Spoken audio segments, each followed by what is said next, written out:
అన్న ఇందాక కేటీఆర్ గారు ఒక సంచలన కామెంట్ చేయడం జరిగింది. గవర్నర్ స్పీచ్ మొత్తం కూడా కాంగ్రెస్ కార్యకర్తల స్పీచ్లా ఉందంటూ కూడా ఆయన ఒక స్టేట్మెంట్ ఇవ్వడం జరిగింది ప్రెస్ మీట్లో. ఏం చెప్పదలుచుకున్నారు? కేటీఆర్కి చిప్పు పోయి చాలా రోజులైంది కదా, ఆయన ఎర్రగడ్డలో జాయిన్ కావాలి తొందరగా. ఎందుకంటే ఆయనకి ఏదన్నా ఒకటి పెట్టుకుంటాడు ఫ్రేమ్ వర్క్, ఏదన్నా గా ఫ్రేమ్ వర్క్ని ఆలోచిస్తాడు. ఎందుకంటే గవర్నర్ గారు మాట్లాడినటువంటి మాటలు కాంగ్రెస్ పార్టీ ప్రభుత్వం చేస్తున్నటువంటి కార్యక్రమం ఈ రాష్ట్రానికి చీఫ్ గవర్నర్ కాబట్టి అది చెప్తారు. గత ప్రభుత్వపు ఎజెండాను తీసుకొచ్చి కేటీఆర్ గవర్నర్ చెప్తారా? చెప్పడు కదా. ఈ ప్రభుత్వపు ఎజెండాను ప్రియారిటీస్ని చెప్తాడు. అదే చెప్పిండు గవర్నర్, దాంట్లో ఏం తప్పు చెప్పిండు. కాబట్టి కేటీఆర్కి ఎట్లా కనబడుతుంది అది? కేటీఆర్కి ఏంటంటే ఆయన సాయంత్రం పూట తిరిగే ఫామ్ హౌస్లే కనబడతాయి ఆయనకు. కాబట్టి ఆ ఫామ్ హౌస్ ఫార్మేట్లో ఉన్నటువంటి పరిస్థితి ఉన్నది.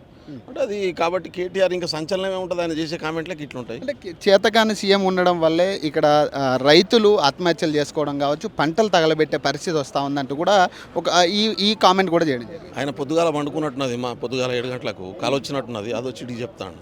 అది రాష్ట్ర ప్రభుత్వంలో 8,000 మంది రైతులు చచ్చిపోయింది, ఇప్పుడు గుర్తొచ్చినట్టున్నది ఆయనకు.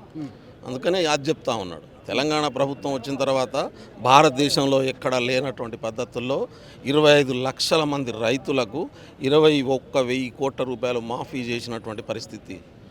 ఆ ₹1,00,000 మాఫీ చేస్తామని చెప్పి సంవత్సరానికి ఇంత మిత్తులు కట్టనటువంటి చేతగానటువంటి వాళ్ళు మాకు నీతులు చెప్పుడైంది.